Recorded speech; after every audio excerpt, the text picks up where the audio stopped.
सा नि सा रे सा ध नि सा रे रे रे रे ग म प ध ध प ध प ध म ध ग ध रे नि द ध नि सा रे ग म रे रे सा झनक झनक तोरे बाजे पायलिया झनक झनक तोरे बाजे पायलिया प्रीत के गीत सुनाए पायलिया प्रीत के गीत सुनाए पायलिया झनक झनक तोरे बाजे पायलिया झनक झनक तोरे बाजे पायलिया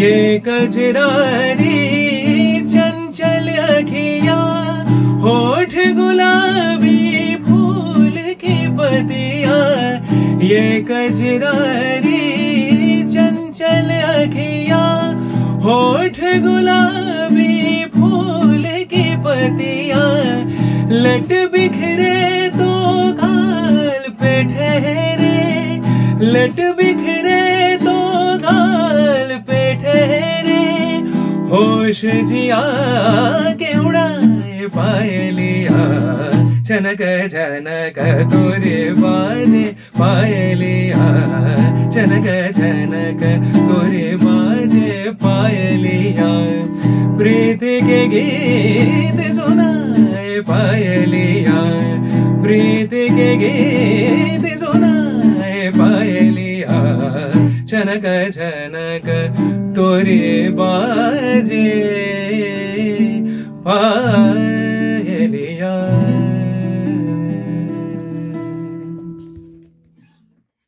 এই মুহূর্তে আমি চলে এসেছি বাংলার সঙ্গীত জগতের জনপ্রিয় সঙ্গীত পরিচালক তথা সঙ্গীত শিল্পীর স্টুডিওতে। তিনি হলেন চিরন্তন বন্দ্যোপাধ্যায়। রাগাশ্রী গানের পাশাপাশি রবীন্দ্রসঙ্গীত, ভক্তিগীতি, লোকসঙ্গীত, হিপ হপ, পার্টি সং অর্থাৎ যে কোনো ধরনের গানেই তার স্বচ্ছন্দ বিচরণ। তিনি তার সুরেলা কণ্ঠমাধুর্যে শ্রোতাদের মন্ত্রমুগ্ধ করে রাখেন। প্লেব্যাক সিঙ্গার হিসাবে তার প্রথম আত্মপ্রকাশ ঘটে জাতীয় পুরস্কার জয়ী বিশিষ্ট চলচ্চিত্র পরিচালক অপর্ণা সেনের আরশিনগর ছবিতে। এই ছবিতে তিনি অভিনয় করেছেন। তিনি পণ্ডিত মোহনলাল মিশ্রর সুযোগ্য ছাত্র। চিরন্তন নীরবে গান নিয়ে পরীক্ষা নিরীক্ষা করে চলেছেন। আজ চিরন্তনের কাছ থেকে শুনব অনেক অজানা কথা, সেই সঙ্গে চিরন্তনের শুনব গান আর মারব জমিয়ে আড্ডা। আসুন আপনারাও আমার সঙ্গে থাকুন। আজকে আমরা এই মুহূর্তে চিরন্তনের স্টুডিওতে হাজির হয়েছি। অনেকক্ষণ থেকেই আমরা চিরন্তনের স্টুডিওতে অপেক্ষা করছি। চিরন্তনের এখানে যারা সহযোগীরা আছেন তারা প্রত্যেকেই আমাদের উষ্ণ অভ্যর্থনা জানিয়েছেন, কিন্তু আমি এবং আমার ক্যামেরা পার্সন মিথুন অপেক্ষা করছিলাম, কারণ আপনারাও শুনলেন আমিও শুনলাম চিরন্তন রেয়াজ করছে। সামনেই ওর বিস্তর কাজের অফার, ফলে রেয়াজ শেষ হতে আমরা পেয়ে গেলাম একান্তে চিরন্তন এবং চিরন্তনের সঙ্গী গিটারিস্ট আবিরকে। Welcome to my channel Chaitali's close to the stars. Thank you so very much. Thank you. আগে বলো কেমন আছো? আমি ভালো আছি, তুমি কেমন আছো? আমি ভালো আছি। অনেক দিন ধরে তোমাকে চেষ্টা করছি, কিন্তু তোমাকে তো পাচ্ছি না। সাক্ষাৎকার নেব বলে তৈরি হয়ে রয়েছি, তুমি বলছো ভীষণ ব্যস্ত আছি, কিন্তু অ্যাট লাস্ট আমার ভালো লাগলো সেদিনকে রাত্রিবেলা তুমি ফোন করে বললে যে দিদি এসো, আমি একটু ফাঁকা আছি, তোমায় সময় দেব এবং নির্ভেজাল আড্ডা মারব। না না, অবশ্যই তাই। আমি শুধু এই জিনিসটাই বলি কি যে প্রথম কথা হচ্ছে আই এম ভেরি সরি তোমাদের ওয়েট করতে হলো, বাট দ্য থিং ইজ হ্যাঁ মানে রেয়াজের একটা সময় রেয়াজের অ্যাকচুয়ালি কোনো সময় নেই সেই অর্থে আমাদের জন্য। আমি মনে করি যে শিল্পীদের জন্য সেরকম রেয়াজের সময় হলে বলে কিছু হয় না। যখন মন হচ্ছে তখনই হয়তো একটা রেয়াজের একটা বড় করে মেইনলি একটা সময় থাকে বটে, যেটা মেইনলি আমরা বসি, বাট বিভিন্ন সময়তে ইচ্ছা হলো তো করছি আর কি, kind of that. But I am sorry for that, but ওরা সবাই ছিল, আশা করি তোমাদের কোনো প্রবলেম না, হয়নি। আমাদের কোনো সমস্যা হয় না। বাট দ্য থিং ইজ, হ্যাঁ মানে কাজ অনেক ব্যস্ত বলে না, মানে খুব নিজেকেই কিরকম একটা বড় বড় মনে হয়, সেটা আমি একদমই নই। সকলের কাছে ক্ষমা প্রার্থী তার জন্য। কিন্তু ঘটনাচক্রে যেটা হচ্ছে সেটা হচ্ছে, হ্যাঁ বহু রকমের কাজ আছে ভগবানের অসীম কৃপায়, টাচউড। সেই জায়গায় দাঁড়িয়ে সময় বার করতে একটু অসুবিধা হচ্ছিল বটে, কিন্তু এর জন্য আমি দিদিকে ফোন করে নিজের থেকেই বললাম যে আচ্ছা তুমি এই দিনকে এই সময়তে আসলে পরে আমরা একসাথে একটা জমিয়ে আড্ডা দিতে পারি। কারণ সত্যি কথা বলতে গানটা না, গানের মধ্যে আমরা 24 ঘন্টাতেই আছি। আমাদের যেটা হয় না সেটা হচ্ছে আড্ডা। একদম সত্যি কথা বলছি, মানে আবিরকে জিজ্ঞেস করলে বোঝা যাবে যে আমরা 24 ঘন্টা নতুন গান বানানো, এটা সেটা ডেলিভারি, মানে গান সংক্রান্তই আছে। কিন্তু যেটা হয় না সেটা হচ্ছে ওই যে বন্ধুদের সাথে নির্ভেজাল আড্ডা, বা যেটার জন্য তুমি এসছো সেই আড্ডাটাই হয় না। তো এর জন্য আমার মনে হয় যে এটা বেশি ইম্পর্টেন্ট, গানের থেকেও বেশি ইম্পর্টেন্ট হচ্ছে আড্ডা দেওয়া। একদমই তাই। কিন্তু ভীষণই আমি আপ্লুত, তুমি যখন রাতে ফোন করেছো গতকাল যে দিদি আজ আমি ফাঁকা আছি, তুমি চলে এসো, এবং তোমার এই স্টুডিওটা বেশ কয়েক বছর তুমি তৈরি করেছো এবং ইনোগ্রেশনেও আমাকে নিমন্ত্রণ জানিয়েছিলে। তখন অ্যাসাল আমি কলকাতায় ছিলাম না বলে আসতে পারিনি। তা আজকে আড্ডা এবং স্টুডিও দেখা দুটোই একসাথে হবে। একদম তাই, একদম। তা আমাকে চিরন্তন বলো, এই মুহূর্তে একটা খুব কথা শোনা যাচ্ছে তুমি নাকি এবার টলিউড ছেড়ে বলিউড যাত্রা করছো। কথাটা ছেড়ে নয় হয়তো, বাট হ্যাঁ মানে টলিউডের সাথে বলা যেতে পারে। তো সেভাবে কিছু প্ল্যান প্রোগ্রাম আছে, যোগাযোগ তৈরি হয়েছে ঈশ্বরের আশীর্বাদে, এবং আমরা সেরকম প্ল্যান প্রোগ্রাম করছি বটে। কিন্তু আমি সব জিনিস এখন ডিসক্লোজ করছি না, ক্রমশ প্রকাশ্য অফকোর্স।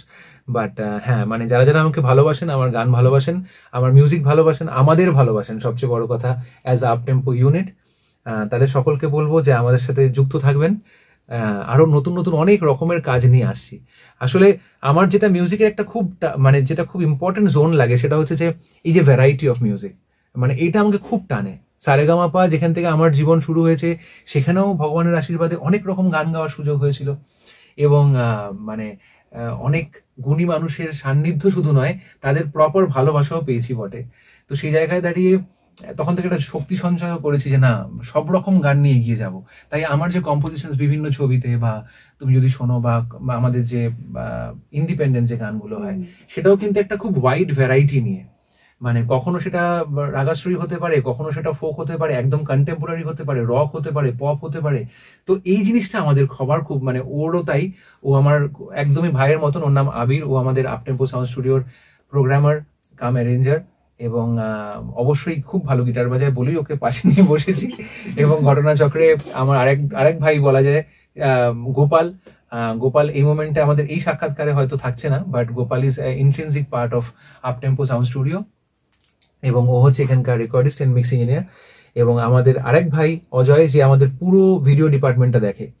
তো বলা যেতে পারে এটা আমাদের কিন্তু সত্যি কথা বলতে মানে আপ টেম্পোর হয়ে কেউ কাজ করছে, কেউ এই ব্যাপারটা নেই আর কি। সেটা ওরা সবচেয়ে ভালো জানে যে এখানে কেউ কারোর হয়ে কাজ করছে না। ইট ইজ আ প্লেস যেখানে we celebrate work, we worship our work, and that is how we are all brothers and we are working. So এটা আমার কাছে খুব একটা ইম্পর্টেন্ট, যে এই ব্রাদারের যেন এই কামরাডারিটা থাকে। Team work is more important, very important. মানে কি বলতো, একটি মেয়ে যখন বলছে যে, আমার গুরুজি বলতেন যে আমাকে খুব সুন্দর লাগছে দেখতে, অনেকে বলে বেড়াচ্ছে, তার কিন্তু একটা সিংহভাগ দায়িত্ব দাঁড়ায় হচ্ছে মেকআপ আর্টিস্টের। Yes or no? একজনকে যে আমরা যখন নায়িকাকে বলছি কি সুন্দর অপরূপা লাগছে, কিন্তু অবশ্যই তাকে সুন্দর দেখতে বলেই লাগছে, কিন্তু আমরা কি যে মেকআপ আর্টিস্টের যে ভূমিকা সেটা কি সরিয়ে দিতে পারি? কখনো না। তো তার জন্যই গুরুজি আমাকে সবসময় এটা বলতেন যে প্রত্যেকটি মানুষ ইকুয়ালি ইম্পর্টেন্ট। আমরা যদি সকলকে সেই সম্মানটা দিতে পারি, আমরা হয়তো সেই সম্মানটা ফিরে পাবো। এইভাবে আমাকে বাবা মা আমাকে শিখিয়েছেন। তো সেইভাবেই আমরা আপ টেম্পোতে 5 বছর আপ টেম্পোর হয়ে গেল, এই বছরই 5 বছর কমপ্লিট হলো। তো আমরা হই হই করে মিউজিক করছি। যারা যারা আপ টেম্পোকে এখনো অবগত নন, বা দিদির চ্যানেলের থ্রুতে অবগত হবেন, তো আপ টেম্পো সাউন্ড স্টুডিও আমাদের স্টুডিও, এবং up tempo sound studio Bangla হচ্ছে আমাদের ইউটিউব চ্যানেল। এখানে আমার প্রচুর গান পরপর আপনারা শুনতে পাবেন। জিউ বক্সও আছে, নর্মাল গানও রয়েছে, ভক্তিগীতি রয়েছে, আধুনিক গান রয়েছে, ফোক রয়েছে, বিভিন্ন রকমের অরিজিনাল গান রয়েছে। এটা খুব একটা ইম্পর্টেন্ট দিক। কারণ অনেকেই আমাকে বলে যে চিরন্তন এই গানটা শুনতে চাই, ওই গানটা শুনতে চাই। আমার যেটা মনে হয় যে অবশ্যই আমি শোনাবো, কেন শোনাবো না, কিন্তু আমাদের শিল্পী সত্তার জায়গা থেকে একটা ক্রিয়েশনের জায়গা তো আছে, তো সেটাকে নিয়ে আমি এগোতে চাই এবং ভগবানের আশীর্বাদে এগোচ্ছি। আপ টেম্পো তো তোমার স্বপ্নের প্রজেক্ট অবশ্যই। এবং তুমি আমাকে এক সাক্ষাৎকারে এর আগে বলেছিলে যে তোমার পরের জেনারেশনের যেসব ছেলে মেয়েরা মানে উঠতি গায়ক গায়িকারা যারা সঠিক প্ল্যাটফর্ম পায় না বা ভুলভাল জায়গায় চলে যায়, আপ টেম্পো সেই জায়গাটা তুলে ধরার চেষ্টা করছে, যেখান থেকে নাকি তাদের গান প্রকাশিত হবে, অডিও এবং ভিডিও দুটোই। তো তারা কিভাবে যোগাযোগ করবে বা তাদের কি মেধার উপর ভিত্তি করে কি এখানে সুযোগ দেওয়া হয়? সুযোগ দেওয়া হয় মেধার উপর ভিত্তি করে, অবশ্যই। এগুলো অনেকটা দিক আছে, এবার এতগুলো দিক বলা যাবে কিনা আমি জানি না, সংক্ষেপে বলি। 2 বছর আগে আমাদের একটি ওয়ার্ল্ড মিউজিক ডে, আমরা সবাই জানি 21শে জুন ওয়ার্ল্ড মিউজিক ডে, তার জন্য আমরা একটা কন্টেস্ট করেছিলাম। সেই কন্টেস্টে যারা যারা আমাদের এখানে কন্টেস্টে টপ 10 হয়েছিল তাদেরকে আমি বলেছিলাম যে অডিও ভিডিও আপ টেম্পো থেকে তাদের জন্য ফ্রি অফ কস্ট করে দেওয়া হবে। তো এখনকার দিনে একটা পুরো অডিও যেরকম ভাবে আমরা করে থাকি সেরকম audio video free of cost মানে অনেকটা কস্ট, যেটা আপ টেম্পো থেকেই বিয়ার করা হয়েছে। তো সেরকম অলরেডি আমাদের বেশ কিছু গান বেরিয়েছে, আরো বেশ কিছু গান সামনে বেরোবে। এছাড়াও যেটা রয়েছে সেটা হলো যে ছাদের হাট বলে আপ টেম্পো একটা অনুষ্ঠান করে। ছাদের হাট সিজন 2 রিসেন্টলি হলো গত বছর। এই বছর আমি করিনি, তার বিশেষ কিছু কারণ আছে, আমার জীবনে কিছু পার্সোনাল মিসহ্যাপ ঘটেছে রিসেন্টলি, তার জন্য আমি এই বছর ছাদের হাট করিনি। গত বছর ছাদের হাটে রূপঙ্কর দা, শিলাজিৎ দা, নীলায়ন দা, সপ্তক, আরো আমার বন্ধু বান্ধব স্থানীয়, দাদা স্থানীয় যারা যারা ছিলেন সকলে আমার আপ টেম্পো ছাদে এসে গান গেয়েছেন। এবং আরো কত শিল্পী, মানে মাহিরি, মানে আমার খুব কাছের বান্ধবী আমাদের আচার্য জয়ন্ত বোসের সুযোগ্যা কন্যা থেকে শুরু করে আরো অনেক শিল্পীরা ছিলেন যাদের নাম নিতে আমি পারছি না, প্লিজ আমাকে ক্ষমা করে দেবেন। কিন্তু আপনারা সকলে আমার অত্যন্ত অত্যন্ত কাছের বলেই কিন্তু আপনারা সকলে এসছেন। তার প্রথমবার ছাদের হাটে যেরকম ইমন এসেছিল, দুর্নিবার এসেছিল, তো যারা যারা আমি বললাম বন্ধুস্থানীয় যারাই, তাদেরকে বললে পরে কেউ না করে না। তো আমি বলবো সেখানে যেটা করে থাকি আমরা সেটা হচ্ছে একটা অডিশনের মাধ্যমে আমরা কিন্তু প্রায় প্রত্যেকটা দুটো ছাদের হাতেই 10 জন করে ছেলে মেয়েদের সুযোগ দিয়েছিলাম যে গাওয়ার জন্য in front of this kind of big celebrities, বা যারা মান্যগণ্য স্বনামধন্য, তাদের সামনে একটা গাওয়ার সুযোগ, যারা হয়তো জীবনে সেই জায়গাটা পায়নি। তো এবার তারা যখন সিলেক্টেড হচ্ছে, তারা যখন 2-3টে গান তাদের সামনে গাইছে, সেখান থেকে হয়তো কারো সুযোগ হয়ে যাচ্ছে, সেখান থেকে হয়তো সে প্রজেক্ট হয়ে যাচ্ছে। তো এইভাবে আমি বিভিন্নভাবে ইয়াং ছেলেদের মেয়েদের সাথে সবসময় থাকতে চাই, এবং শুধু আমি নয়, আমার সম্পূর্ণ স্টুডিও মিলিয়ে। So fostering capable individuals is something that I have always focused upon, এবং এটা আমি আজীবন করে যাব। এখান থেকে শুধু কি বাংলা গানই প্রকাশিত হবে না অন্য ভাষার গানও? অন্য ভাষার গানও অবশ্যই, অবশ্যই। বাংলা গান প্রায়োরিটি, যেহেতু আমরা বাঙালি এবং আমরা বাংলায় বসে গান বাজনা করছি। কিন্তু আমি যেরকম অত্যন্ত বেশি আমার হিন্দি গান ভালো লাগে এবং আমি সারেগামাতেও প্রচুর হিন্দি গান গেয়েছিলাম। পরবর্তীতে এই যে আমার ইউএস এর ট্যুর বলুন বা বিভিন্ন দেশের ট্যুর থাকে, অ্যাট দ্য সেম টাইম বিভিন্ন জায়গার অনুষ্ঠান, সেখানেও কিন্তু প্রচুর হিন্দি গান গাইতে হয়। তাই আমার হিন্দি ভাষার উপর ভালোবাসাটাও একই রকমের। হ্যাঁ, মানে এটাকে অন্যভাবে বাঙালিরা নেবেন না প্লিজ, বাট একটা অন্য ভাষার উপর ভালোবাসা থাকতেই পারে। সেই জায়গা থেকে আমি প্রচুর হিন্দি গান গাই এবং আমাদের কম্পোজিশনও অনেক রয়েছে যেগুলো হিন্দি। তাই পরবর্তীতে আমি বলবো যে নতুনদেরও হিন্দি গানের সুযোগও আসবে, অবশ্যই আসবে। প্রাইমারিলি আমরা যেহেতু আপ টেম্পো বাংলার ওপর কাজ করছি, up tempo sound studio Bangla আমাদের চ্যানেল, তাই কিন্তু মেইনলি হচ্ছে যে আমাদের বাংলা চ্যানেলটার উপর ফোকাস করে বাংলা গানগুলোকে বেশি করা হচ্ছে। আচ্ছা, নতুন যেসব শিল্পীরা তোমার এই স্টুডিও থেকে গান গাইবেন আর কি, সেই গানগুলো কোথায় শুনতে পাওয়া যাবে? এই গানগুলো শুনতে পাওয়া যাবে up tempo sound studio Bangla চ্যানেলে, মানে যেটাকে আমি এক্ষুনি বললাম up tempo sound studio Bangla. এই চ্যানেলটা আপনারা যদি সাবস্ক্রাইব করে নেন, নতুন বহু শিল্পীদের গান শুনতে পাবেন, আমার গান তো শুনতে পাবেন, নতুন অনেক গুণী শিল্পীদের গান শুনতে পাবেন, স্বনামধন্য শিল্পীদের গান শুনতে পাবেন। আমি চেষ্টা করছি এটাকে এমন একটা চ্যানেল বানানোর যার মধ্যে একটা ভ্যারাইটি অফ সংস থাকবে এবং মানে তার সিংহভাগটাই থাকবে মৌলিক গান। আচ্ছা, এই আপ টেম্পো নিয়ে তোমার আগামী দিনের পরিকল্পনা কি আছে, যদি সংক্ষেপে বলা যায়? আপ টেম্পো নিয়ে পরিকল্পনা বলতে পরিকল্পনা প্রচুর আর কি, কিন্তু বক্তব্য হলো যে ঈশ্বর জানেন যে আমরা তো পরিকল্পনা করি। একটা লোকে কথা বলে যে man proposes god disposes. So আমরা সেই প্রপোজিশন বলুন বা প্রপোজাল বলুন গডকে বহু আগে দিয়ে রেখেছি আমরা কি কি করতে চাই। তো এখন দেখা যাক ঈশ্বর কিরকম ভাবে নিয়ে যান। বাট এইটুকু বলতে পারি যে আমরা আজীবন একটা ক্রিয়েটিভ জগতের মধ্যে আছি এবং থাকবো।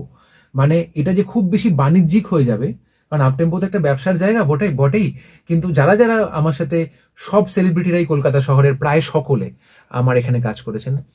প্রায় কেন বললাম, মানে এখন অব্দি আমি নচিদাকে এবং উষাদিকে আনতে পারিনি আমার স্টুডিওতে, সামহাও কোনোভাবে হয়নি, বাট মোরালেস গানের যারা টপ সেলিব্রিটিস তারা সকলেই এখানে কাজ করেছেন, এবং একবার না বহুবার বারংবার তারা সকলেই জানিয়েছেন যে আপটেম্পো খুব ভালো, তোর ছেলেগুলো খুব ভালো, তোর কথা তো বাদই দিলাম। যাই হোক, তো ভালোবাসার একটা অদ্ভুত মেলবন্ধন হচ্ছে আপটেম্পো সাউন্ড স্টুডিও। তাই এইটুকুই বলবো যে যতদিন আমরা আছি, মানে আপটেম্পো আছে, ভালো গান বাজনা হবে, এইটুকু আমি বলতে পারি। এটা আমরা অঙ্গীকার করলাম, এটা অঙ্গীকারবদ্ধ ইনফ্যাক্ট, যে আমরা ভালো গান বাজনাটা দিয়ে যাব। তারপরে লোকে আমাদের নেবে কি নেবে না, কতটা পপুলার হব না, এটা জানা নেই। এটা সত্যি কথা বলতে আমাদের হাতেও নেই, কখন কোন গান পপুলার হয়ে যায়, কখন কোন গান হয় না, হয়তো শ্রোতাদের ওপর অনেক সময় প্রচার হচ্ছে না হয়তো সেইভাবে। কিন্তু যেটা করে যাব সেটা হচ্ছে ভালো কাজ। সেটা আই থিঙ্ক আমি এবং আমার যারা ভাইরা রয়েছে সকলেই সেই দিকটায় খুব ফোকাসড, যে আমাদের কাজটাকে ভালো করতে হবে। সারেগামাপা যে রিয়েলিটি শোয়ে তুমি ছিলে ফাইনালিস্ট 2008 সালে, এখানে একটা আমার প্রশ্ন আছে। এর আগে রিয়েলিটি শোয়ে, গানের রিয়েলিটি শোয়ে অনেক গায়ক গায়িকা আছে যারা এই প্ল্যাটফর্ম থেকে উঠেছে, তোমার রিজিওনাল লেভেলেই বলো কি জাতীয় স্তরেই বলো, অনেকেই কিন্তু হারিয়ে যাচ্ছে। তুমি কি মনে করছো কেন এটা হচ্ছে? যদিও আমি খুব ক্ষুদ্র একজন মানুষ এটা বলার জন্য, সত্যি কথা বলছি, কিন্তু এইটুকু আমার মনে হয় যে এটার মধ্যে অনেকটাই ঈশ্বরের একটা দান বটে। হ্যাঁ, কে কিরকম সুযোগ পাচ্ছে, কে কিভাবে এগিয়ে যাচ্ছে, বাট আমি যদি ঈশ্বরের কথা বলি তাহলে হয়তো সবকিছু ছেড়ে দিতে হয় তার উপর। কিন্তু আমি যদি আমাদের ইচ্ছার জায়গা থেকে বলি, একটা মানুষের কি হয়, সারেগামাপার পর একটা ম্যাসিভ প্রেশার আছে আমাদের সকলের ওপরই শো করার। হ্যাঁ, মানে এদেশ বিদেশ এখানে সেখানে ম্যাসিভ একটা বছর দুদিনে একটা মারাত্মক শো। হ্যাঁ, মানে আমাদের সকলেরই হয়তো তাই হয়েছে, আমার জীবনেও প্রচুর শো করেছি, প্রচুর। তো এবার সেই জায়গায় দাঁড়িয়ে যেটা হতে চায় যে শো গুলো করতে করতে না কোথাও অন্যের গানের মধ্যেই মানুষ নিজেকে খুঁজে পায়। যে মান্নাদের গান গাইছি, হেমন্ত মুখোপাধ্যায়ের গান গাইছি, মানবেন্দ্র মুখোপাধ্যায়ের গান গাইছি, কখনো অরিজিৎ সিং এর গান গাইছি, কিন্তু গাইছি তো বটে, কিন্তু আমার গান কোথায়? মৌলিক গান আমার, মানে আমি কে? কারণ একটি মান্নাদের গান কিন্তু ABCDEFGHIJKLMNOP সবাই গাইতে পারে, কিন্তু আমার গানের পরিচয় হচ্ছে, আজকে যদি আমরা দেখি যে আমার যারা খুব কাছের দিদি বলবো, দাদা বলবো, এবং যারা অত্যন্ত স্বনামধন্য যারা রয়েছেন, রূপঙ্কর দা, আমার রাঘব দা, জয়তী দি, ইমন, লগ্নজিতার কথা বলছি, বা সোমলতা, বা যাদের কথা আমরা একবারে মনে করতে পারি, তাদের কিন্তু সকলের নিজেদের গান আছে বলেই মনে করতে পারি। একদমই তাই, রাইট? যদি এরাই সারা জীবন অন্যের গান গাইতেন তাহলে কিন্তু আমরা মনে করতে পারতাম না। তাই এটাকে আমি বলবো সকলকে, যারা আমার থেকে বয়সে ছোট বা নতুন করে শুরু করছেন যে আমি জীবনে একটা কিছু করতে চাই, নিজের গানের উপর ফোকাস করতেই হবে। প্রথমে কেউ শুনবে না, এটা কিন্তু সকলের হয়, মানে আমাদের জীবনে হয়েছে যে কেউ শুনবে না, মানে কি এমন নতুন গান, কারণ নতুনের ওপর না সবার একটু বিরক্তি বটে। যেরকম ধরুন, আপনি এখনো বাঙালিদের ফেভারিট খাবার কি জানেন তো? সেটা হচ্ছে ফ্রাইড রাইস, চিলি চিকেন। যেই বলা হয় যে চিকেনের নতুন কোন একটা আইটেম, নতুন থাক, মানে চিলি চিকেন বা ধরুন একটু শেজওয়ান, মানে যেগুলোর নাম আমি জানি, মানে এর সাথে না, মানে ডাল ভাত ঠিক আছে, এবার যদি বলা একটা অন্য রকমের ডাল, বাবা কেমন খেতে হবে কে জানে, কিন্তু যদি ভালো লেগে যায় সেটা কিন্তু সেই দোকানের সিগনেচার হয়ে যায়। তাই এটা খুব ইম্পর্টেন্ট যে আমরা যেন সকলে নতুন কাজ করি, নতুন গান বানাই। তাহলে কি হবে, 1-2 বছর 5 বছর স্ট্রাগল, এই স্ট্রাগলটা নিতেই হবে প্রত্যেকটা মানুষকে। যদি মনে করে কেউ যে এরম করে কিছু হতে, nothing happens in a snap in this world. তো প্রত্যেকটা মানুষকে খাটতে হবে, প্রত্যেকটা মানুষকে প্রত্যেক দিন সে অধ্যাবসায় দেখাতে হবে, বিশেষ করে যারা শিল্পী হতে চান। তো সারেগামাপা এই একটা মঞ্চ, কিন্তু আমি সেই মঞ্চের আমি একজন, সেই মঞ্চে এই মঞ্চ থেকে অনেক গুণী শিল্পীরা উঠেছেন, কিন্তু যারা সত্যি উঠেছেন তারা কিন্তু সেই মঞ্চটাকে বেস করে তারপর নিজের গান বাজনা শুরু করেছেন। এটাও খুব একটা ইম্পর্টেন্ট জোন।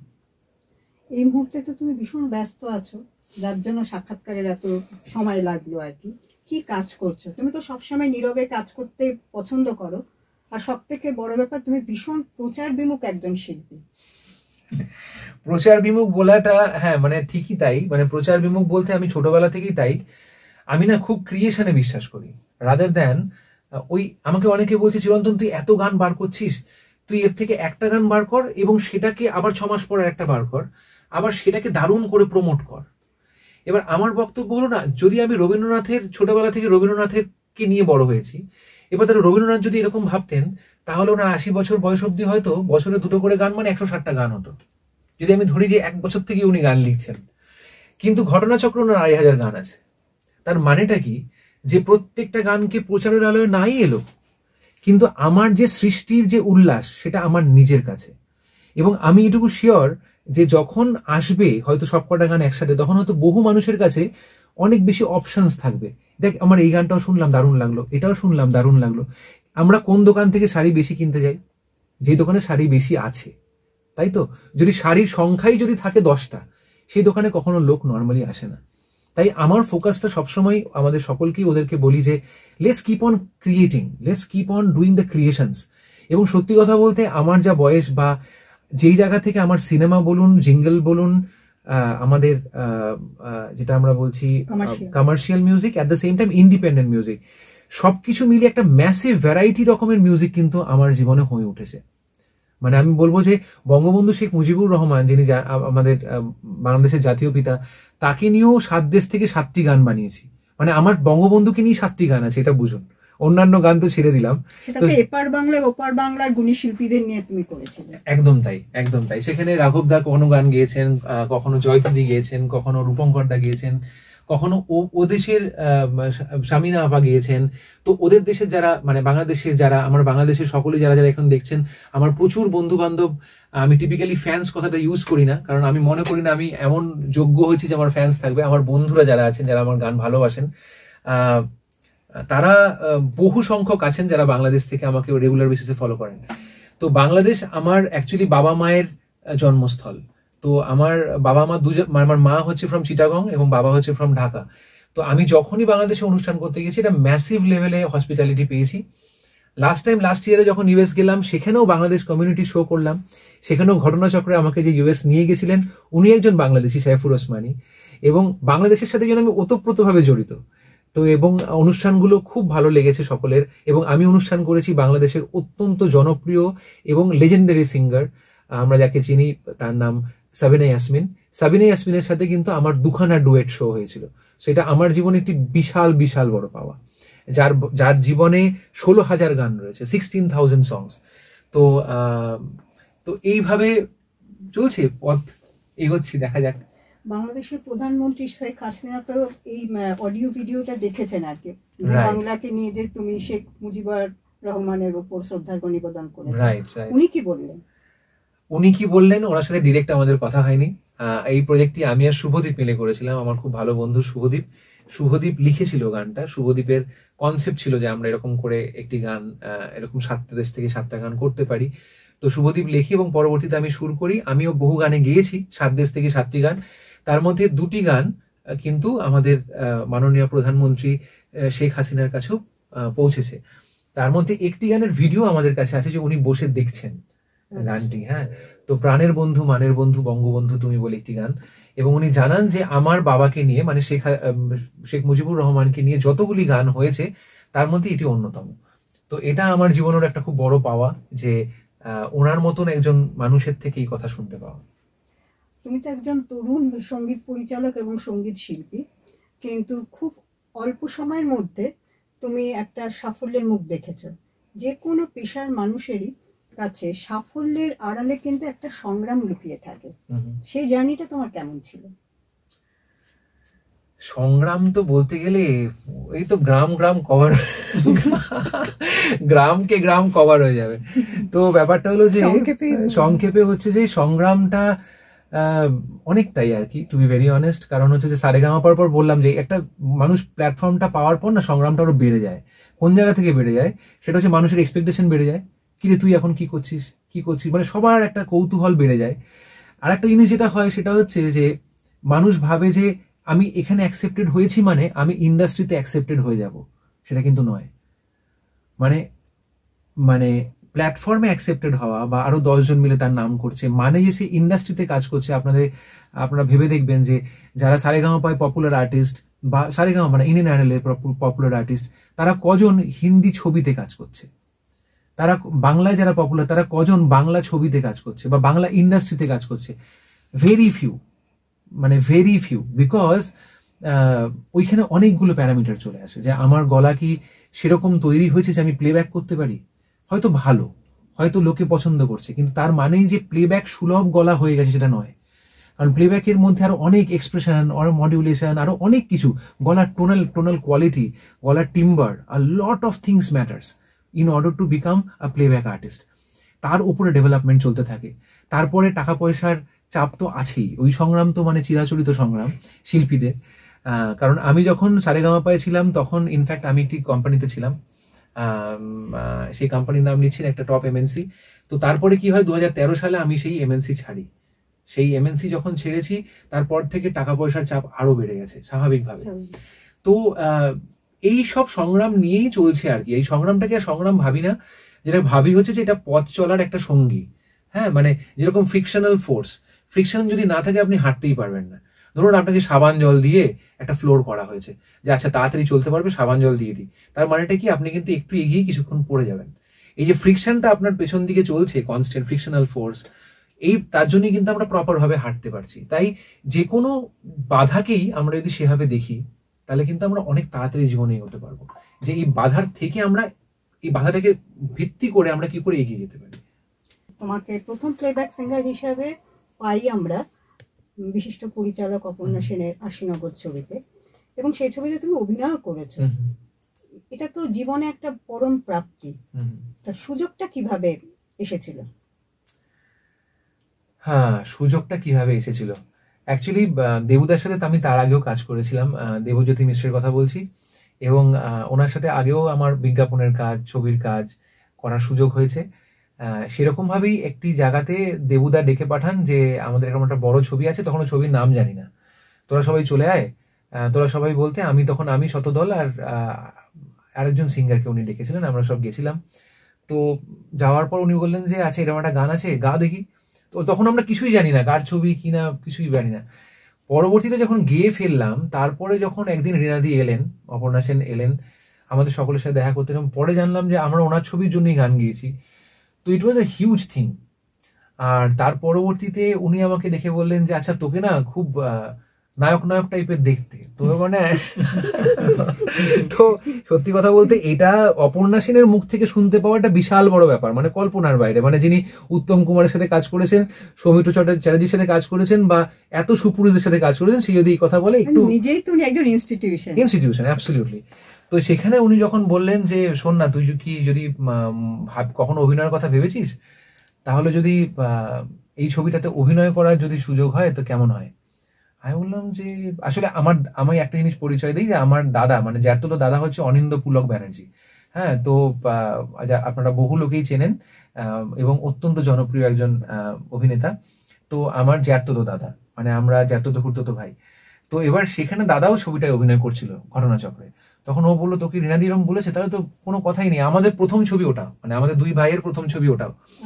তো সেখানে অভিনয় করলাম, এবং সেটা যিশুদা দেবদার সাথে, মানে স্টারেড সব লোকজন, তার সাথে রিনাদি তো আছেই, এখানে দেবুদা, মানে কোথায় তাকাবো, যেদিকে তাকাবো সেদিকে স্টার আর কি। তো এইভাবে আমার যাত্রা শুরু হয়। আমি বললাম না, এটার অনেকটাই ভাগ্য আর কি।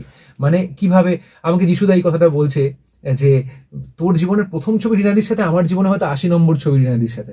হ্যাঁ, মানে ঘটনাচক্রে। এবং উনি আমার থেকে, মানে কি বলবো, শুধু বয়সে নয় গুণেও এত বড়, এবং যিশুদাকে আমরা সবাই চিনি, মানে একটা দারুণ দারুণ অভিনেতা।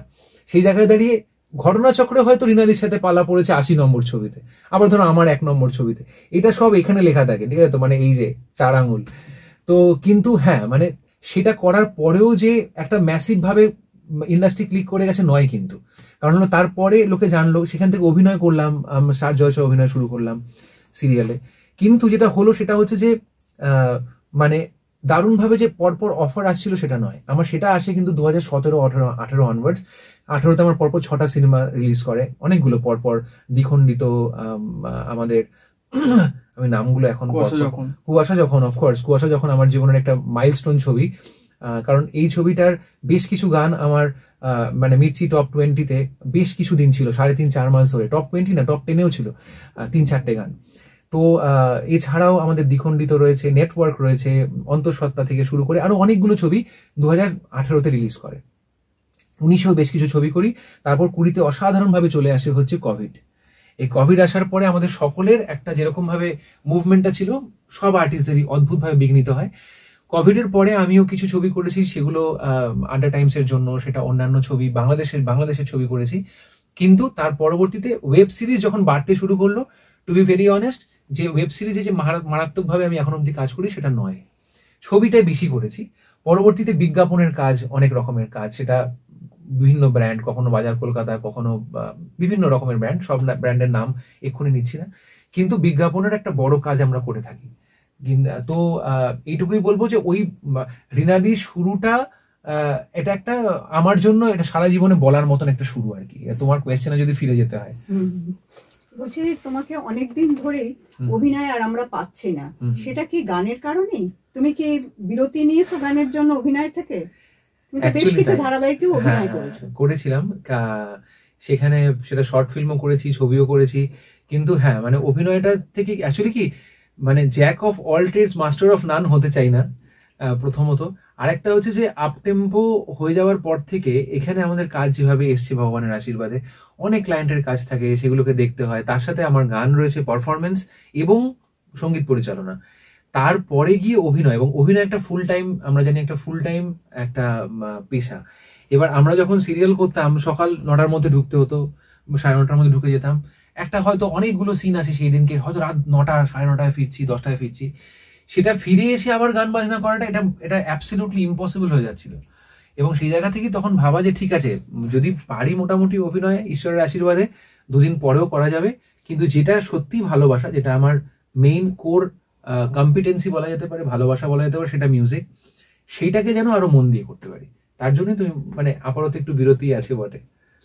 তোমার তো নিজের কম্পোজিশনে অনেক মৌলিক গান আছে, এতক্ষণ তো আমরা আড্ডা দিচ্ছি, তা ওদিকে ওপারে তো অনেক দর্শক বন্ধুরা বসে আছেন, এবার তোমার নিজস্ব কম্পোজিশনে একটু গান শোনাও।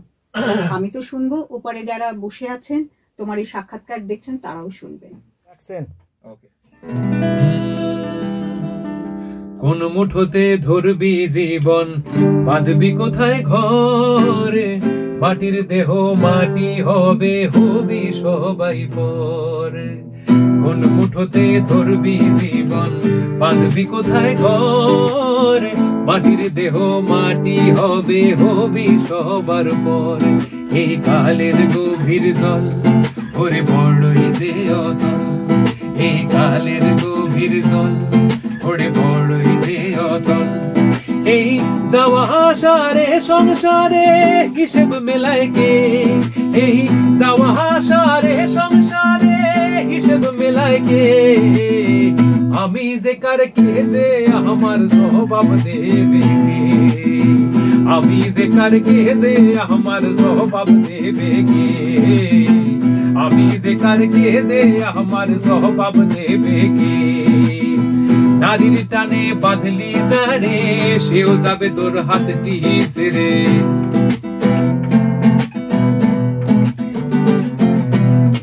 নারীর টানে বাঁধলি যারে, সেও যাবে তোর হাতটি ছেড়ে। সময় খালি সোরা বালি, শূন্য খাঁচাই রবে পড়ে। এ সংসারের কোথায় যাবি, এ সংসারের কোথায় যাবি, এ সংসারের কোথায় যাবি, কোথায় তালা খুঁজবে কে, এই পুতুল খেলার কে মা দাহারি জবাব দেবে কে, আমি যে কার কে যে আমার জবাব দেবে কে। ভোলাম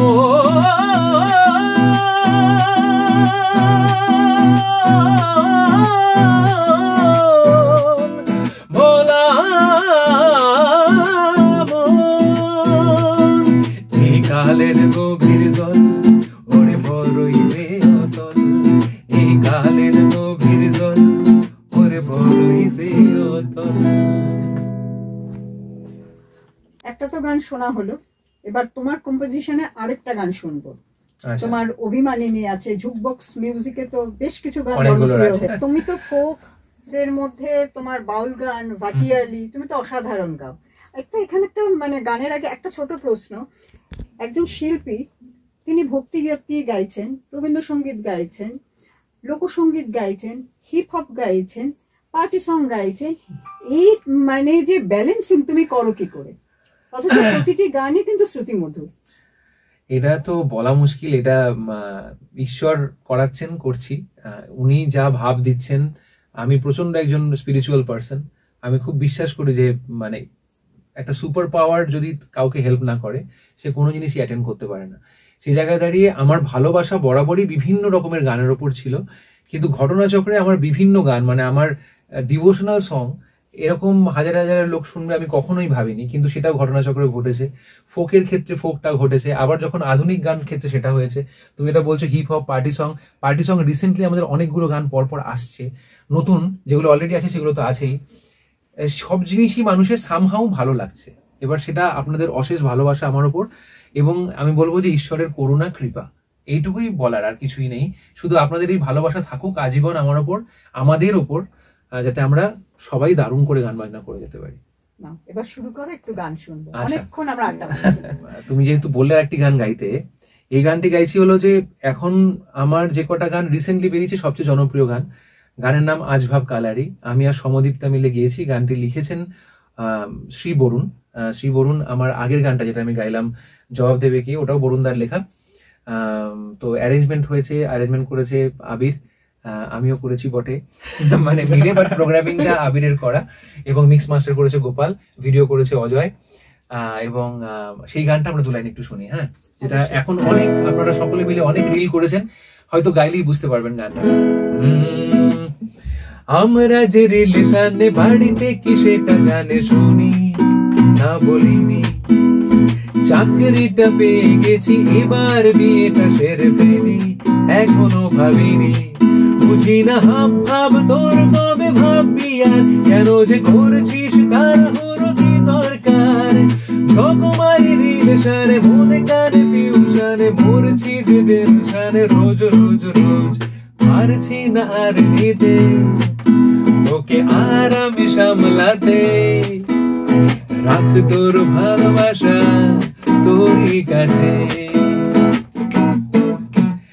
আর নেই ডেটিং এ আমি থাকবো না ওয়েটিং এ, রাখ তোর ভালোবাসা তোরই কাছে।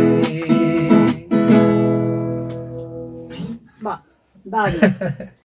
তোমাকে আমি জিজ্ঞাসা করছি চিরন্তন, যে তুমি তো 18 থেকে 20টির মতো ছবিতে সঙ্গীত পরিচালনার কাজ করেছো, তুমি তো একজন তরুণ সঙ্গীত পরিচালক, তা যেই সব চলচ্চিত্র পরিচালক এবং প্রযোজকদের ছবিতে তুমি কাজ করেছো, তোমার কাজের সময় তাদের কি কোনো হস্তক্ষেপ ছিল? মানে যেটা আমি পরিচালক প্রযোজকদের কথা বলছি, অনেক রকম কথাই আমাদের সাংবাদিকতার সূত্রে কানে আসে, তোমার কাছে আমি সত্যিটা জানতে চাইছি। সব সত্যি বলা যায় না, এটা সবচেয়ে বড় কথা, বাট দ্য থিং ইজ, হ্যাঁ মানে এটা সত্যি কথাই বলতে, এই যে আমার একটা কথা আছে প্রচলিত যে আমি আমার কাজে স্বাধীনতা চাই, তাহলে স্বাধীনতা না পেলে আমি কাজ করব কিভাবে, এটা সত্যি কথা। এটা শিল্পীদের স্বাধীনতা না দিলে শিল্পত্বটা সামনে আসবে কি করে।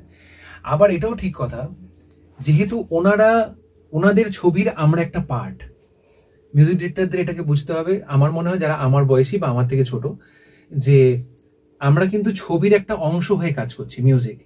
এবার যদি উনি মনে করেন যে আমার ছবির সাথে এটা যাচ্ছে না, বা আমার ছবিটা এটা চাই বা এটা দরকার, সেরকম ভাবে কিন্তু মিউজিক ডিরেক্টর, সঙ্গীত পরিচালকদের নিজেদেরকে মিউজিকটাকে চেঞ্জ করতে হবে for the betterment of the film.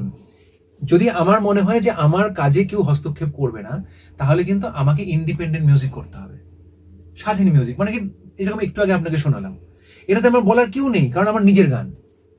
কিন্তু যখন আমি ছবির পার্ট হয়ে কোনো গান গাইছি, কুয়াশা যখন হয়ে কাজ হলো, বা দ্বিখণ্ডিত হলো, বা নেটওয়ার্ক হলো, ছবির একটা প্রেক্ষাপট আছে, একটা ব্যাকগ্রাউন্ড আছে, আচ্ছা আমি এই সাউন্ডস্কেপটা চাইছি, আমি এইভাবে চাইছি, এটা কিন্তু ডিরেক্টররা বলে দেন আমাদের সকলকেই।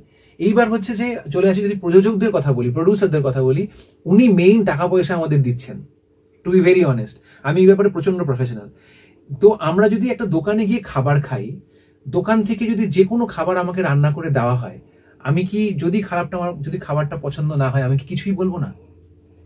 আমি কিন্তু বলবো যে আচ্ছা আপনার খাবারটা প্রত্যেকবার ভালো হয়, কিন্তু খাবারে না একটু গন্ডগোল ছিল, জানেন, ঝালটা কম হয়েছে, নুনটা বেশি হয়েছে, কিছু একটা বলবো।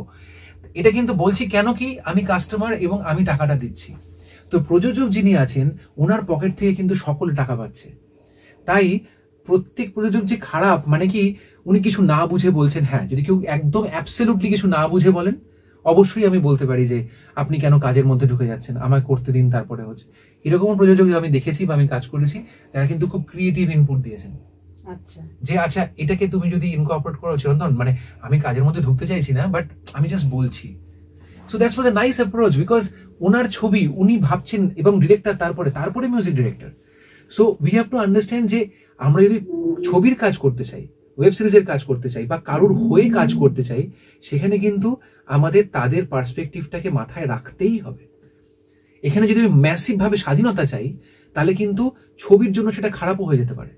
হয়তো গানটা খুব ভালো লাগছে কিন্তু ছবির সাথে যাচ্ছে না, তুমি বুঝতে পারছো আমি কি বলছি? এবার হয়তো ওনারা এই জন্য বলেন যে খুব অল্প মিউজিকের মধ্যে করো, আমরা হয়তো ফিল করছি আরে এই গানটায় দারুণ মিউজিক করা যাবে, কিন্তু উনি বলছেন যে গানটা যে প্রেক্ষাপটে সেখানে আমি দোতারা চাইছি, একটা এটা চাইছি, আর কেউ চাইছি না, কারণ for the betterment of the film. তো এটাকে আমি বলবো যে এই দুটো অভিজ্ঞতাই আমার আছে, সেটা ডিরেক্টরের জায়গা থেকে, প্রডিউসারের জায়গা থেকে। বাট আমার জন্য এখনো অবধি ভগবানের অসীম আশীর্বাদে এমন কোনো ঘটনা ঘটেনি যেটা হচ্ছে যে স্বাধীনতায় হস্তক্ষেপ হয়ে জিনিসটা খারাপ হয়েছে। হস্তক্ষেপ হয়েছে বটেই, কিন্তু সেই হস্তক্ষেপ হয়ে জিনিসটা খারাপ হয়নি, ভালোই হয়েছে বরং, কারণ ছবির জন্য গানটা আরো উপযুক্ত হয়ে গেছে আমার মনে হয়। আমি যেটাকে ভেবেছি ওনার ভাবনাটা অ্যাড হওয়ার পরে ছবির জন্য গানটা আরো অ্যাপ্ট হয়ে গেছে।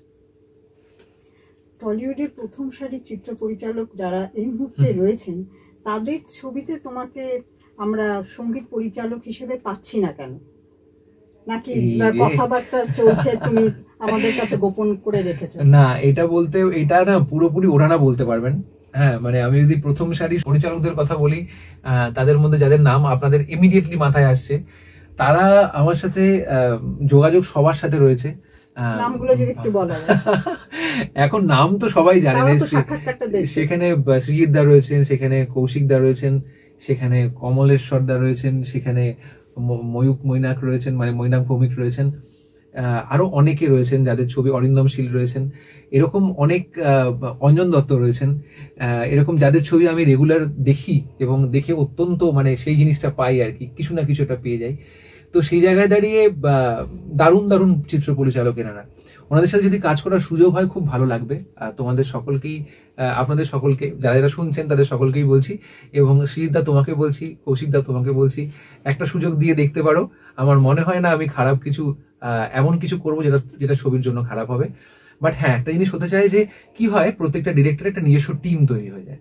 হ্যাঁ, শিবুদার একটা নিজস্ব টিম আছে, হ্যাঁ, সেই টিমের মধ্যেই তারা কাজ করে একটু, মানে কি হয় না, চেনা জানা হয়ে গেলে বুঝতে পারে হয়তো এই লোকটাকে বললে সে ইমিডিয়েটলি বুঝতে পারবে আমি কি বলছি, নতুন লোক আসবে সে বুঝবে আমি কি বলতে চাইছি, এটা প্লে করে। বাট কিন্তু আমার মনে হয় যে তোমরা একবার একটা সুযোগ দিতে পারো, আমার মনে হয় আমি ভালো কাজ করবো। এই সময় তো টলিউডে প্রচুর গুণী সঙ্গীত পরিচালক আছেন যাদের গান প্রচুর হিট করছে, মানুষ শুনছেন, তাদের মাঝে একজন তরুণ সঙ্গীত পরিচালক হিসেবে নিজের অস্তিত্ব টিকিয়ে রাখা কতটা মানে তোমার কাছে প্রতিযোগিতামূলক? সেটা হ্যাঁ, প্রতিযোগিতা সব জায়গাতে আছে। হ্যাঁ, মানে একটা অফিসে প্রমোশন পেতে গেলেও প্রতিযোগিতা করতে হয়।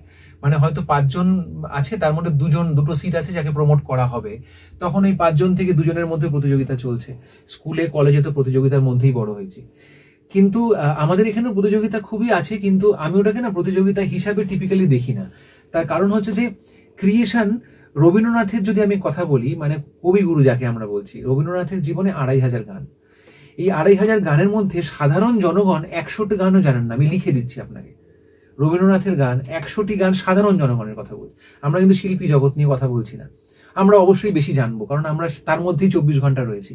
কিন্তু যদি আমি দেখি যে নর্মালি যারা বাসে ট্রামে ঘুরে বেড়াচ্ছে, যারা রেগুলার কাজে যাচ্ছে, তাদের মধ্যে 100টা গান ওই পুরানো সেই দিনের কথা, বা তারপরে এই গান করতে করতে যখন লিখতে বসবেন, আমি লিখে দিচ্ছি আপনাদের 100টা গানের আপনারা ক্রস করতে পারবেন না।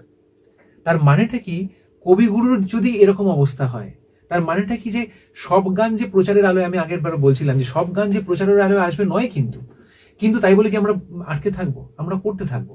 এই যে তুমি যেটা বললে যে নতুন যারা কাজ করছে বা আমরা যারা কাজ করছি তাদের মধ্যে প্রতিযোগিতা তো আছেই, কিন্তু ক্রিয়েশনটা করে যেতে হবে, একটু কিপ অন ক্রিয়েটিং। এবার কোনটা কখন কিভাবে লেগে যাবে, we don't have any idea. এই আজভাব কালারি রিসেন্ট যে আমাদের গানটা এতটা পপুলার হয়েছে, আমাদের কোনো আইডিয়া ছিল না, আমরা জাস্ট যেরকম ভাবে গান বানাতে থাকি সেরকম বানিয়েছি, লোকেদের অসম্ভব ভাবে ভালো লেগেছে, প্রচুর রিল হয়েছে বা হচ্ছে এখনো রেগুলার। ইনস্টাগ্রামে ট্রেন্ডিং ছিল 1.5 মাস অডিওটা, 1.5 মাস। মানুষের এক সপ্তাহ একটা ট্রেন্ডিং থাকলে পরে মানুষ ভাবে যাচ্ছে ইনস্টাগ্রামে ট্রেন্ডিং, আমাদের 1.5 মাসের ওপরেই গানটা ট্রেন্ডিং ছিল। তো হয়ে যায় এই ক্রিয়েশনস গুলো বা এই ম্যাজিক গুলো হয়ে যায়, এটাকে জোর করে ম্যাজিক না ওরকম দেখানো যায় না মিউজিকে, উই কিপ অন ক্রিয়েটিং, কোনটা ক্রিয়েট হয়ে যাবে ভগবান জানে। তো এটাই আর কি, মানে এটা প্রতিযোগিতা হিসেবে দেখি না, ফিল করি যে আচ্ছা নতুন নতুন challenge and we have to overcome this. Rabindranath ঠাকুরের কথা যখন উঠলো, তা তোমার কণ্ঠে একটু রবীন্দ্রসঙ্গীত শুনবো আমরা। রবীন্দ্রসঙ্গীত শুনবে? আচ্ছা দেখি একটা ই মেজর ধর, দু লাইন করে গাইছি। মাঝে মাঝে তবু দেখা পাই, চিরদিন কেন পাই না, মাঝে মাঝে তবু দেখা পাই, চিরদিন কেন পাই না, কেন মেঘ আসে হৃদয় আকাশে, কেন মেঘ আসে হৃদয় আকাশে, তোমারে দেখিতে না, মাঝে মাঝে তব দেখা পাই, চিরদিন কেন পাই না। এবার চলে আসি তোমার ছোটবেলার কথা। তুমি কি সাংগীতিক পরিবেশই তোমার বড় হয়ে ওঠা? তুমি তো পণ্ডিত মোহনলাল মিশ্রের সুযোগ্য ছাত্র আর কি, এবং অনেক সঙ্গীতজ্ঞের সান্নিধ্যেও তুমি এসেছো, সে সম্পর্কে যদি একটু বলো। আমাদের পরিবারটা আসলে ব্যানার্জি পরিবার, আমরা যেখানে থাকি যাদবপুরের যে অঞ্চলে, ব্যানার্জি পরিবারকে সকলে গানের জন্যই চেনে।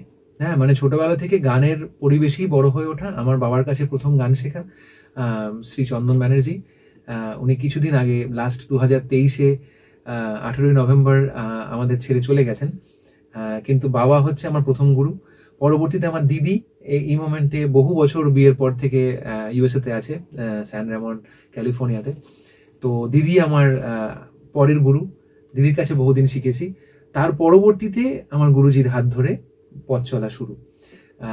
তো মানে বিভিন্ন রকমের গান ছোটবেলা থেকে শুনেছি, বিশেষ করে রবীন্দ্রসঙ্গীত আমাদের বাড়িতে খুব বেশি ভাবে প্রচলিত ছিল।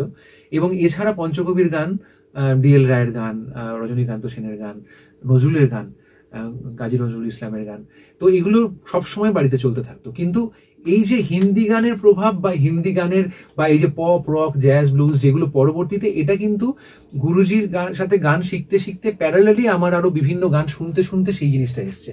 একদম ছোটবেলায় যে আমাদের গ্রামাফোনে আমি প্রচুর ওয়েস্টার্ন গান শুনেছি সেটা কিন্তু নয়, একদম ক্লিয়ারলি আমি বলছি ছোটবেলাটা ম্যাক্সিমাম ইন্ডিয়ান গানের উপরই বেড়ে ওঠা। পরবর্তীতে ওয়েস্টার্ন ইনফ্লুয়েন্স গুলো আস্তে আস্তে যখন স্কুল কলেজে পড়লাম, আমি সেন্ট জেভিয়ার্স থেকে গ্রাজুয়েশন করেছি, যখন সেন্ট জেভিয়ার্সে উঠলাম তখন সেখানে প্রথম আমি শুনলাম মানে এক ধরনের গান, তারপর অন্য ধরনের গান, এই বিভিন্ন ধরনের গান হতে হতে আমরা ওই জায়গাটায় পৌঁছলাম আর কি। তোমার নামটা তো ভারী সুন্দর, চিরন্তন, সেটা কার দেওয়া, বাবা মার নাকি অন্য?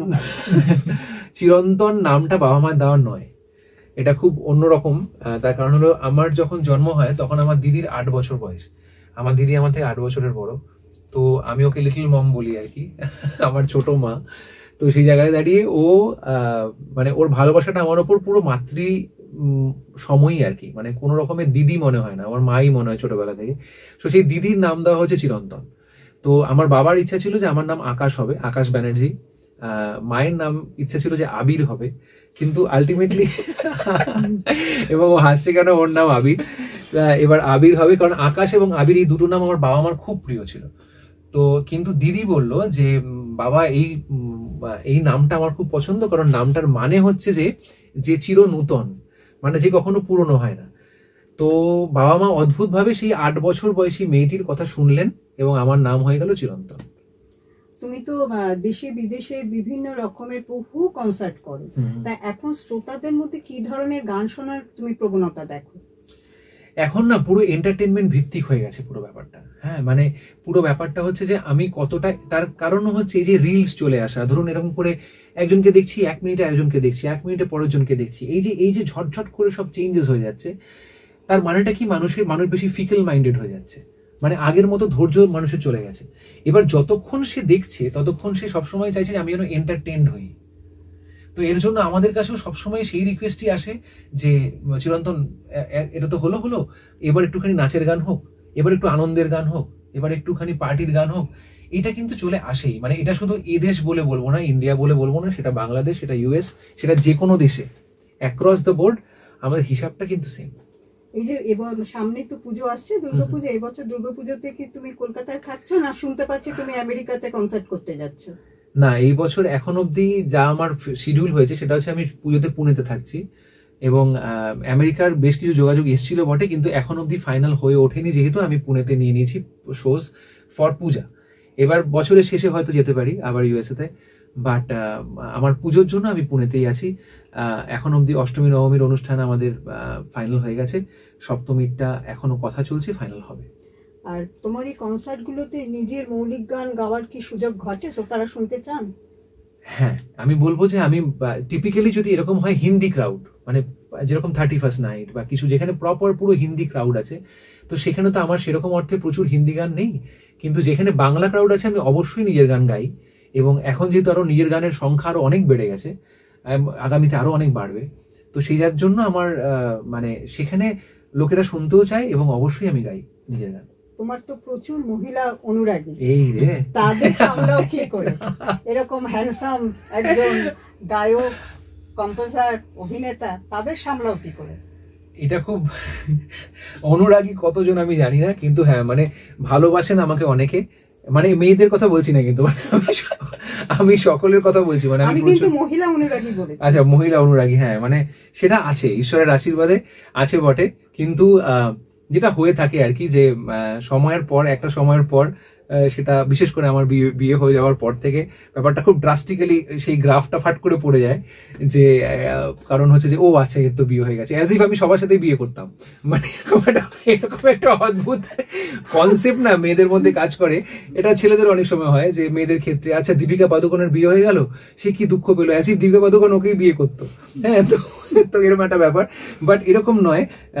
বাট এইটুকু হয়েছে, হ্যাঁ বিয়ের পর থেকে স্বাভাবিকভাবে ওটা। কিন্তু হ্যাঁ মানে আমার কনসার্টে প্রচুর ফিমেল ফ্যান্সরা এসে আমাকে সেটা সেলফি হোক, সেটা অটোগ্রাফ হোক, সেই ভালোবাসাটা আমি সবসময় পাই। তোমার স্ত্রী তো একজন ডাক্তার, রাইট। এবার তাকে দেখে রুগীরা ভালো হন, সুস্থ হন, একদম অন্য পেশার একজন তিনি মানুষ, আর তুমি হলে একজন ক্রিয়েটিভ মানুষ, ফলে এই দুটোকে ব্যালেন্স তুমি কি করে করো? তার মধ্যে রয়েছে মহিলা অনুরাগীদের অসংখ্য সংখ্যা। না, আসলে আমার wife she is a practising psychologist in Apollo clinical hospital, এবং শুধু অ্যাপোলো নয়, ও আরো অনেক জায়গাতে বসে, এবং খুব অল্প বয়সেই বলা যায় ঈশ্বরের আশীর্বাদে একটা সুন্দর নিজের নাম তৈরি করেছে। এবং অলকানন্দা মুখার্জি ওর নাম, এবং মানে এবং আমার সাথে ওর ব্যাপারটা যখন আমাদের প্রেম শুরু হয়, বা যদি সেই সময়টা কোর্টশিপ পিরিয়ড বলা যায়, সেটা এমন সময় শুরু হয়েছে তখন চিরন্তন হয়ে ওঠেনি, বা অলকানন্দা হয়ে ওঠেনি। তাই সেই সময় থেকে যেহেতু, তাই আমাদের মধ্যে একটা অদ্ভুত আন্ডারস্ট্যান্ডিং আছে। মানে জীবনের প্রতি, লাইফের প্রতি ঝামেলাঝাটি তো সব জায়গাতেই লেগে থাকে, সেটা হয়ও বটে, কিন্তু অদ্ভুতভাবে আমরা বুঝতে পারি হয়তো আমরা একে অপরকে ছাড়া খুব ইনকমপ্লিট। তো সেই জায়গায় দাঁড়িয়ে আমরা একদম খুব মানে অ্যাডহেসিভের মতন একে অপরের সাথে মানে জুড়ে আছি এবং জুড়ে থাকবো, এটা আমাদের বিশ্বাস। এই আর কি। তুমি বিবাহিত হওয়ার সত্ত্বেও যদি কোনো মহিলা অনুরাগী তোমাকে বিয়ের প্রস্তাব দেয়, কি করবে?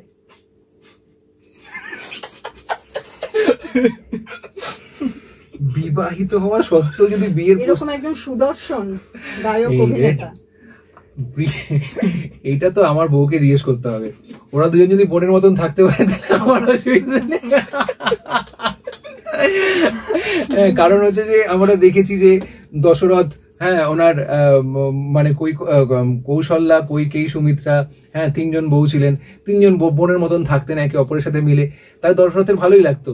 তো সেই জায়গা থেকে চিরন্তনেরও ভালো লাগবে, কিন্তু আবার এটাও হয়েছে, আমার বউ বলেছে যে দ্রৌপদীর কথা কিন্তু ভুলে যাস না। তো আমি আবার সেটা চাই না, কোনোভাবেই চাই না। তো সেখানে বলতে গেলে যে এই প্রস্তাব না পাওয়াই ভালো, মানে এরকম কোয়েশ্চেন কেউ না করাই ভালো যে চিরন্তন আমি তো বিয়ে করতে চাই। কারণ হচ্ছে যে এগুলো সব ধর্ম সংকটের কোয়েশ্চেন, মানে জীবন মানে এদিক ওদিক হয়ে যাবে আর কি। তো এর জন্য এর থেকে বিরত রেখে নিজেকে আর কি, অন্য কোয়েশ্চেন হলে ঠিক আছে, তবু অ্যাকসেপ্টেবল। বলছি, একজন গায়ক এবং সঙ্গীত পরিচালককেও তো ফিট থাকতে হয়, তা তুমি ফিটনেসের জন্য কি করো? ফিটনেসটা আমার কাছে খুব ইম্পর্টেন্ট। আমি ফিট লোকেদের ভালোবাসি এবং নিজেও ফিট থাকি সবসময়। এবং কেন জানি না যে যার হয়তো চেহারা সে মোটা হয়ে যাচ্ছে, তার ভুঁড়ি হয়ে যাচ্ছে, সে যদি চেহারার উপর খেয়াল না নেয় আমার সেটাকে ভালো লাগে না। কেন জানি না ভালো লাগে না, তার কারণ হলো যে হেলথ ইজ ওয়েলথ, আমাকে বাবা ছোটবেলা থেকে বলতেন। যে নিজের হেলথের কেয়ার নিচ্ছে না মানে হচ্ছে সে একটা জীবনে বিশাল বড় ভুল করছে। সে হয়তো বুঝতে পারছে না, এখন বয়সজনিত কারণে হয়তো বুঝতে পারছে না, বয়স বাড়তে বাড়তে তা কিন্তু বিপদের দিকে সে এগিয়ে যাচ্ছে। আমি রেগুলার জিম করি, এটুকু বলতে পারি, এবং খাওয়া দাওয়া কন্ট্রোলড, বেশ কিছু খাওয়া দাওয়া রোজ করি, এবং ডায়েট ফলো করি ডেফিনেটলি। মানে মিষ্টি খেয়ে নিলাম অনেকগুলো, মাংস খেয়ে নিলাম, মানে বিশেষ করে রেড মিট খেয়ে নিলাম অনেকটা, বা একটা রাবড়ি খেয়ে নিলাম, এগুলো নেই আমার জীবনে, জাস্ট নেই। এগুলোকে আমি অ্যাভয়েড করি। তার কারণ হলো যে আমাদেরকে ফিট থাকতে হবেই, এবং ফিট যদি আমরা না থাকি তাহলে কিন্তু এই প্রফেশনের জন্য আমরা যোগ্য হয়ে উঠবো না। এবং সবচেয়ে বড় কথা হচ্ছে যে মানে এইটাকে নিয়ে যখন ভেবেছি বাঁচতে হবে, তো এতগুলো লোক যখন আমাকে দেখতে আসছে, আমরা যখন স্টেজের ওপরে থাকছি, এতজন নিচে রয়েছেন, এবার আমি একটা অদ্ভুত চেহারা নিয়ে স্টেজে উঠলাম, এরকম করতে করতে একটা মাইক্রোফোন নিয়ে, লোকে বলবে যে আচ্ছা তুমি তো, লোকে চিরন্তন তো গানই শোনে। এখনকার দিনে মানুষ আর গান শোনে না। সত্যি কথা বলতে ইউটিউব আসার পর থেকে অডিও ভিডিও মাধ্যম হয়ে গেছে, মানুষ কিন্তু গান দেখেও বটে। তাই চেহারা অ্যাটলিস্ট ফিটফাট দেখুন, আমরা কেউ সুন্দর কেউ কুৎসিত এগুলো তো, বা কতটা কেউ ভালো মন্দ আমি এর মধ্যে যাচ্ছি না, তার কারণ এটা ঈশ্বরের দান। যেটা আমাদের কাছে আমাদের হাতে আছে সেটা হচ্ছে যে আমাদের ফিটনেসটা। আমি তো ফিট থাকতে পারি, আমি ছিপছিপে থাকতে আমার অসুবিধা কোথায় আছে? আমাকে যদি একটা এরকম করে গজগামিনীর মতন এগিয়ে আসতে হয়, সেটা আমি ভেরি মাচ। এবার অনেকে বলে যে it's my body my wish. হ্যাঁ, এটা কিন্তু খুব একটা ঠিক কথা নয়। তার কারণ হলো যে আমি তো, দর্শক আমাকে পে করে দেখতে আসছে, সেখানে আমার একটা অ্যাকাউন্টেবিলিটি অবশ্যই আছে, যে আমি যেন তাকে বেস্ট জিনিসটা দিতে পারি, not from the perspective of শুধু music, from the totality perspective. অনেকেই মুখে শোনা যায় যে ইন্ডাস্ট্রিতে বন্ধু হয় না, তুমি কি বলবে? এটা নিয়ে কোনো ডাউট নেই, এটা নিয়ে কোনো ডাউট নেই। ইন্ডাস্ট্রিতে অ্যাকচুয়ালি বন্ধু হয় না। যারা বন্ধু হয় সবার না পেছনে একটা স্বার্থ থাকে। মানে বন্ধু হচ্ছে যে সে ভাবছে পরের কাজটা আমি বন্ধুত্ব হয়ে পরের কাজটা পাবো, বা আমি এখান থেকে এই সুবিধাটা নেব। তো যেটা আমাকে রূপঙ্কর দাও বহুবার, আমার দাদা তো আমার খুব কাছের একজন মানুষ, তো রূপঙ্কর দা আমাকে বহুবার বলেছেন যে আমাদের অ্যাকচুয়ালি কোনো বন্ধু নেই, সবই কলিগ। আমরা একসাথে কাজ করি, ভালো কাজ হলে লোকে ভালো বলে, খারাপ হলে খারাপ বলে, যাই বলছে, কিন্তু অ্যাটলিস্ট এখানে বন্ধু হয় না। বন্ধু আমরা, মানে আবির, আমি, গোপাল, আমরা বন্ধু ভাই, আমাদের মধ্যে সেই আবেগ কাজ করে। এইটা অজয়, যার কথা বলছিলাম, ভিডিও যে ডিপার্টমেন্টে সামলায়। কিন্তু এরপরে কিন্তু বন্ধু বলতে, সত্যি কথা বলতে ইন্ডাস্ট্রিতে আমি সেরকম ভাবে কাউকে খুব কাছের বন্ধু হিসেবে পাইনি। তোমার প্রিয় শিল্পী কারা? এ তো একটা বিশাল বড় লিস্ট। মানে যেহেতু আমি অনেক রকমের গান গাই, সেহেতু এই দিক দিয়ে বলতে গেলে মানে কিশোর কুমার, মোহাম্মদ রফি, এই দিক থেকে তো ওনাদের থেকে বহু কিছু শিখেছি। মিউজিক ডিরেক্টরের দিকে দেখতে গেলে আর.ডি. বর্মন আমার অত্যন্ত কাছের একজন মিউজিক ডিরেক্টর, ওনার থেকে বহু কিছু শিখেছি। আরো অনেকেই রয়েছেন, কিন্তু যেহেতু দিদি বললেন যে খুব কাছের কারা, সেই জায়গা থেকে তো সেরকম ভাবে আমি যদি ওয়েস্টার্ন ইনফ্লুয়েন্স বলি, আমার জন ডেনভারের কান্ট্রির গান আমার অত্যন্ত ভালো লাগে। হ্যাঁ, মানে আমার খুব মন ছোঁয়। এছাড়াও পিঙ্ক ফ্লয়েড, বা যখন যে জনারটা শুনছি তখন সেই জনারের মিউজিকের একটা ব্যাপার তৈরি হয়। আমার এরিক ক্ল্যাপটন খুব প্রিয়। আমি এক সময়তে জর্জ মাইকেলের গান খুব শুনতাম। হ্যাঁ, আমার খুব প্রিয় একজন আর্টিস্ট। তো এরকম আছে, মানে ছড়িয়ে ছিটিয়ে এরকম রয়েছে। আমাদের এরকম ইগলস ব্যান্ডটা আমার খুব প্রিয়। মানে লোকে বলবে হোটেল ক্যালিফোর্নিয়া ছাড়াও ওদের প্রচুর ভালো ভালো গান আছে, এটা হয়তো মানুষ অতটা শোনেনি। কিন্তু এইভাবে আর কি, মানে আবার যদি এখানে বলি, মানে ফোক আর্টিস্টদের মধ্যে তুমি যদি বলো, তাহলে অটোমেটিক্যালি মানে আমি কলকাতার মধ্যে বলি যে আমার কন্টেম্পোরারিদের মধ্যে আমার পৌশালীর গান খুব ভালো লাগে। হ্যাঁ মানে পৌশালীর গান কিন্তু আমার সত্যি খুব মন ছয়, কারণ খুব জমিয়ে গায়, খুব বুঝে গায়। আমি একদম কন্টেম্পোরারিদের মধ্যে বললাম। এছাড়া আমার ইমনের গান খুব পছন্দ, সোমলতার গান খুব ভালো লাগে, রূপঙ্করদার গান অত্যন্ত ভালো লাগে, রাঘবদার গান ভালো লাগে। তো এরকম মানে, আর কন্টেম্পোরারিটা আমার যারা কন্টেম্পোরারি তারা অনেকেই ভালো গায়। তো সবাইকে আমার তরফ থেকে সাধুবাদ জানাই, এটাই বলবো। তুমি তো একটা ব্যান্ড তৈরি করেছিলে, সেটা কেন বন্ধ হয়ে গেল?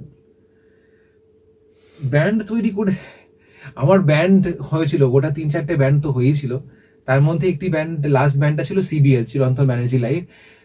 ব্যান্ডে আমি যেটা দেখলাম সেটা হলো যে 5টা লোকের না 5টা রকম, 5টা আঙুল 5টা রকমের, তো মানে কোনোটা লম্বা, কোনোটা একটু মোটা, কোনোটা ছোট। তো এইটাও ব্যান্ডের একটা বড় ব্যাপার। মানে আমি হয়তো ভাবছি আমি জীবনে এখানে পৌঁছতে চাই, আরেকজন ভাবছেন হয়তো না এতটুকু পৌঁছলেই হবে, তো তার রেয়াজটা অতটুকুই হচ্ছে। আবার আমি যখন ভাবছি যে আমি ওইখানে পৌঁছবো, তো আমার রেয়াজটা ওই লেভেলে হতে হবে। তো কি হচ্ছে যে একটা ভাবনার একটা প্যারিটির অভাব দেখা যাচ্ছে। মানে আমি হয়তো ভাবছি যে আবিরকে আমি দেখছি যে আবির 10 বছর পর এইখানে যাবে, যদি আবিরের সেই ইচ্ছাটা না থাকে। আবার উল্টোটা, আবিরের হয়তো ইচ্ছা যে আবির ওইখানে যাবে, আমার হয়তো ইচ্ছা যে আমি ওয়েস্ট বেঙ্গলের মধ্যেই গান গাইবো। তাহলে কি হচ্ছে, একটা প্যারিটির অভাব তৈরি হচ্ছে। তো এটা 2-5 বছর 10 বছর হতে পারে, তারপরেই কিন্তু সেটা ভেঙে যাবে। আমাদের সবাইকেই ইন্টারন্যাশনাল লেভেলে যদি ভাবতে হয়, তাহলে ইন্টারন্যাশনাল সবাইকে ভাবতে হবে, ন্যাশনাল ভাবতে হবে তাহলে সবাইকে ন্যাশনাল ভাবতে হবে। তো এইটা ভাবনাটা একসাথে হতে হবে, তাহলে ব্যান্ড টিকে থাকে। আমরা আড্ডাটা এখানেই শেষ করব, সেই সঙ্গে চিরন্তনের একটা গান শুনবো। গান দিয়ে আমাদের এই নির্ভেজাল আড্ডাটা সমাপ্তি ঘটবে। অনেক কিছু আমরা জানলাম, শুনলাম। Thank you so very much. এবং তোমাকে অনেক ধন্যবাদ। না না, আমাকে তো ধন্যবাদ, তোমাকেও ধন্যবাদ, এবং তোমার চ্যানেলকে আমি অনেক সাধুবাদ জানাই। এবং যারা যারা এই চ্যানেলের সাথে যুক্ত তারা অনেক অনেক শেয়ার করবেন, এবং অনেক লোককে বলবেন সাবস্ক্রাইব করতে, কারণ একটি চ্যানেলের পেছনে অনেক খাটনি থাকে। আমাদের নিজেদেরও uptempo sound studio Bangla channel রয়েছে। আমরা জানি যে একটা চ্যানেলকে দাঁড় করাতে গেলে তার পেছনে অনেকটা এফার্ট দরকার হয়, অনেক ভাবনার প্রয়োজন হয়। তো সেগুলো অবশ্যই দিদি ভাবছেন, এবং আমরা যারা শিল্পীরা রয়েছি তারা অবশ্যই দিদির সাথে রয়েছি। এবং শেষ গানে বা চলে যাই আমরা, চলো দেখি শেষ গান আমরা কি করা যায়। আমরা যদি একটু লাগা চুনরি মে দাগ 2 লাইন একটু গাই।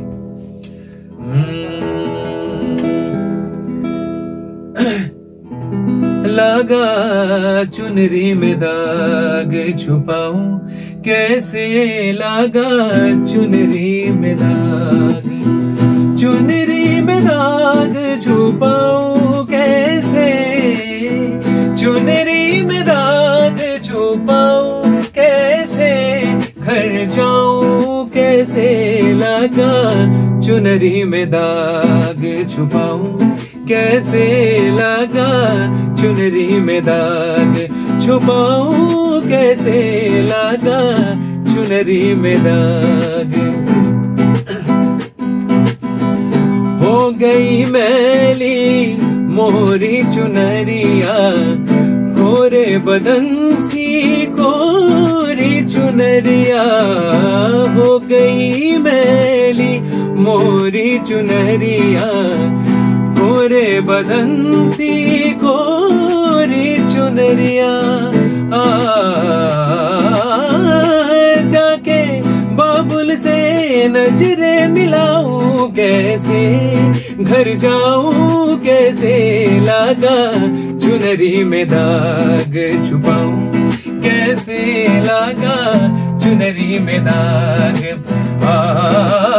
दीम धनना दे दे तानुम ताना धीरे ना दीम धनना दे दे तानुम ताना धीरे ना दीम धनना दे दे ता नोम ता दे रे ना दीम ता दे रे ताना दे रे ता तुम दर ता रे तारे दानी दीम धनना ना ना दे दे दानी दानी दानी दानी दीम धनना दे दे तानुम ताना धीरे ना दीम धनना दे दे तानुम ताना धीरे ना दीम धनना दे दे ता। सप्त सुर नदी निकाले बनसी बाजे, रे सा सा नि सा नि नि ध नि ध ध प प म म ग म ध ध म म ग रे सा, धाधा गिरता चरण धरन परत पात नहीं परन, झाझर झन की झन न न न न न नादर धूम तन न तन न न न न न धीम तन न दे दे तनु तन धीरे न धीम तन न दे दे तनु तन धीरे न धीम तन न दे दे ता ना दे दे तुम दे दे दे दीम ता ना ना ना ना ना दीम ता ना ना ना ना ना दीम ता ना ना ना ना ना दे तुम ता ना ना ना दे तुम ता ना ना ना दे तुम ता ना ना ना दे तुम ना दे